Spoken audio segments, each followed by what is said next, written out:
হাত তুলবে সুমাইয়াকে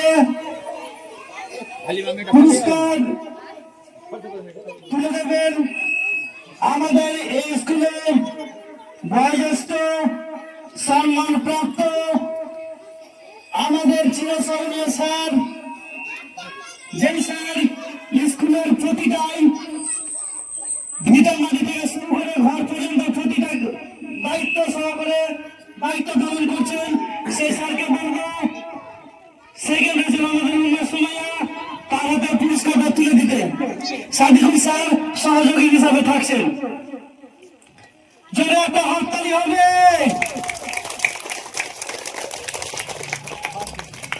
যেহেতু ফার্স্ট নেই ওই জন্য সেকেন্ডকে আগে দিলাম। ফার্স্ট হয়েছেন থার্ড হয়েছেন রাজিয়া সুলতানা। হাত তুলবে রাজিয়া সুলতানা। রাজিয়া সুলতানাকে আমাদের বয়োজ্যেষ্ঠ এজেন্ট স্যার তিনি সম্মানিত করে পুরস্কারটা তাদের হাতে তুলে দেবেন। চতুর্থ স্থানে পৌঁছে গিয়েছিল আরোগ্য প্রতিযোগিতায় বালিকাদের মধ্যে থেকে আরিফা খাতুন, তাকে পুরস্কার দিয়ে সম্মানিত করলেন।